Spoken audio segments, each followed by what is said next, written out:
Bellatrix has told her that you won't allow any harm to come to me. I say hurriedly because I'm still got the guts to say it. When I've still got the guts to say it. And that I should cherish the protection that you provide for me, as it will be the only thing that can save me. That gives him pause. He looks at me for a few moments. What did she mean? The only thing that can save me? I ask quietly. He frowns. I don't know what she meant by that. He seems to give it some thought for a minute or two, before he shakes his head again. She feels sorry for you, nothing more. He says quietly. I know her, despite her beliefs. What has happened to you does not suit too well with her. She has told me time and time again to try to show you mercy, whenever possible. I stand stock still, the guilt gnawing at me like a tick.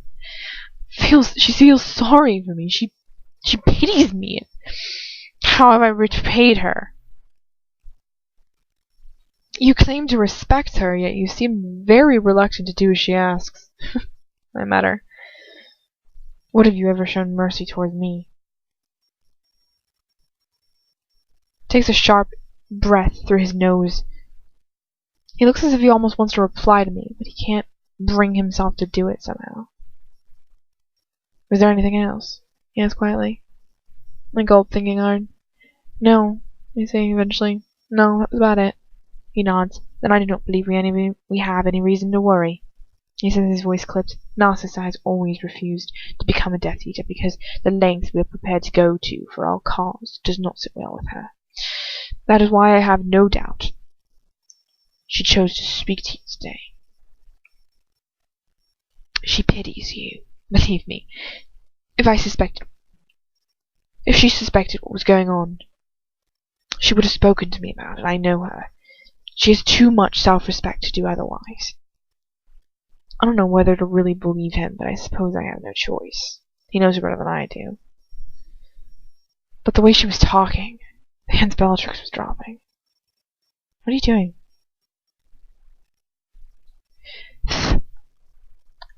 What are we doing? I whisper. How long can we keep this up? Keep this going before we're found out?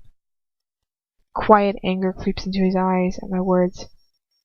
We will not be found out, mudblood. He says quietly. I will make sure of it. But we're not safe, Lucius. I whisper, trying to ignore the fact that my heart is threatening to beat my ribs to death. He shakes his head resentfully. Since when is anything about this entire situation that's safe? He mutters bitterly. He's right. He's completely right.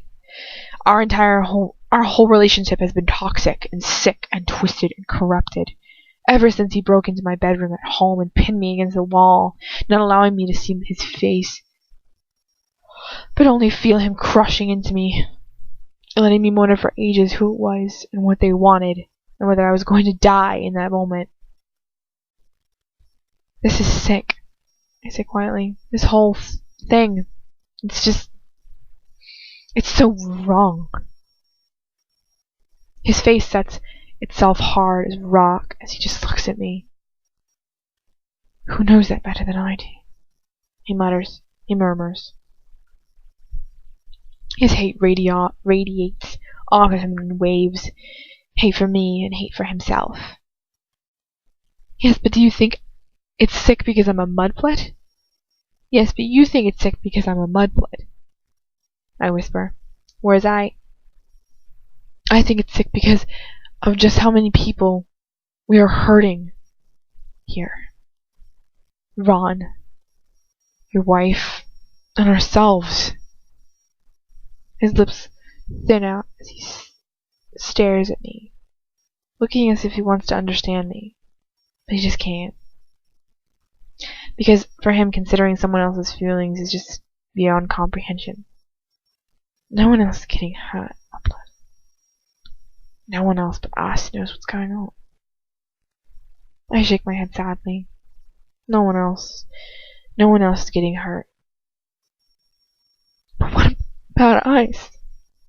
My voice cracks slightly. What about how much The pair of us are hurting.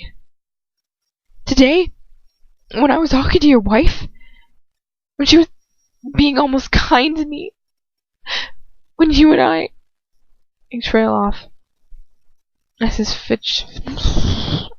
I trail off as his fist clenches by my side, his knuckle almost bursting from the skin. I'm not allowed to put words to it. I know. He might now light a candle whenever he comes here for me, to prove to himself that he has nothing to fear. But he still can't really face up to what's happening. Do you have any idea just how much of a whore I felt like? I whisper, tears of humiliation stinging my eyes. Something unspoken passes between us then. It's something I think I felt when I told him so long ago that I was afraid to go back to my room in case Dolohov came back for me. It's not my fault that you feel that way. He says, his lips barely moving. Tears start to creep down my cheek. Of course it's your fault! My voice wavers over my words. I can't help it. It's like I'm swimming in a sea of anger and humiliation. He takes a sharp breath through his nose, and the beginning of temper flares in his eyes. How? He whispers dangerously. How is it my fault? You come here every night, and you just take what you want from me. My breathing comes out in short, ragged breaths. You only care about getting what you want. And you always get what you want. You never give me any kind of choice. You never gave me any kind of choice. You just don't care how I feel. And why should I? He asks harshly, malicious rage curling in those joyless eyes that smile onto his face. What do I care how you feel? I'm just a mudblood. Why should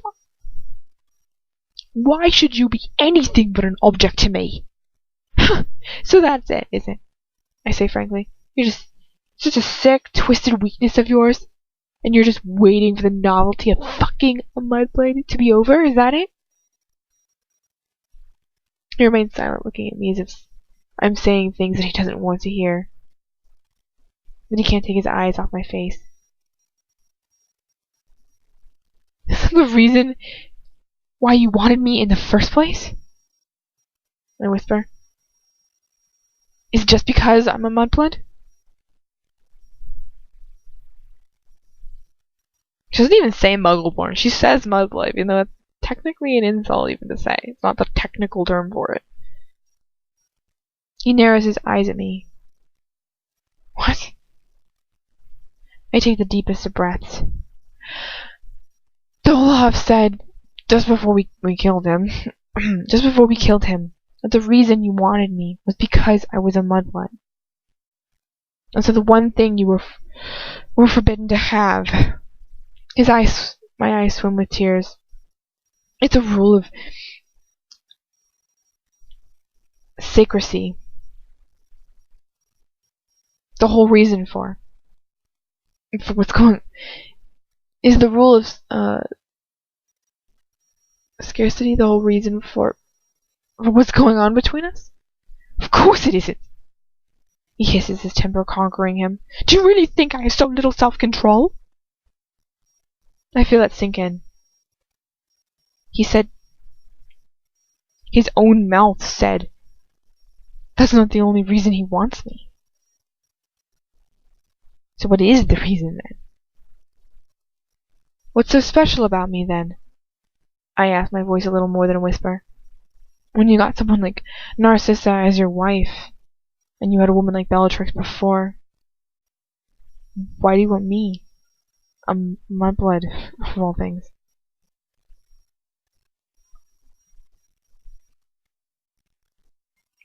He just looks at me for a long moment, as if he's considering me. His gaze is so dark, so penetrating, that I'm almost shivering under the intensity of his stare.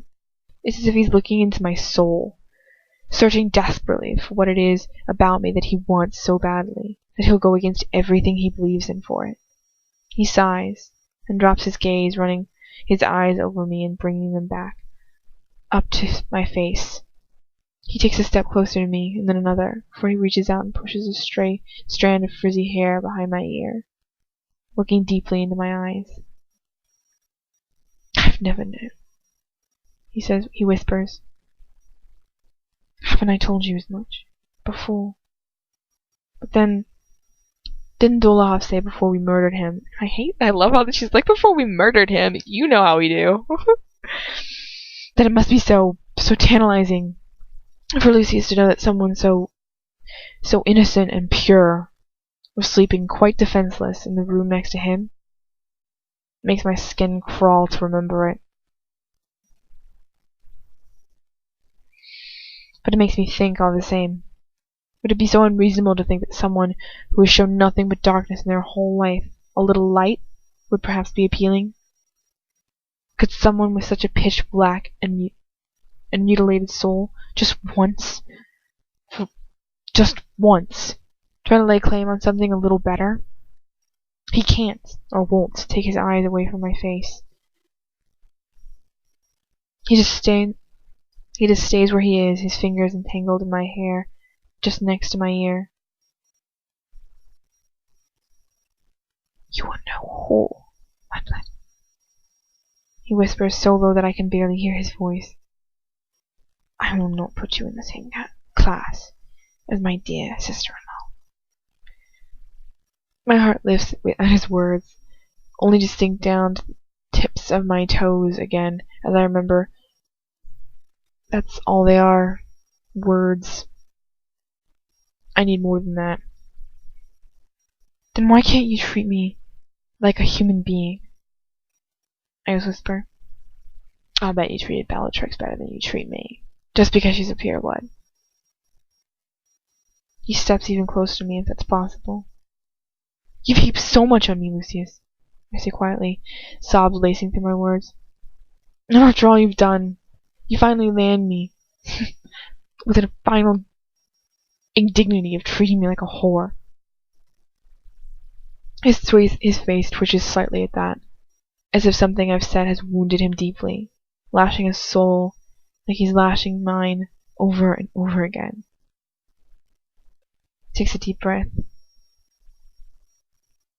I don't like it any more than you do, he murmurs. I never thought it would come to this. I suck in my breath as somehow, God knows how, he moves his body closer to mine, pressing me into the wall hard behind him. I can't breathe.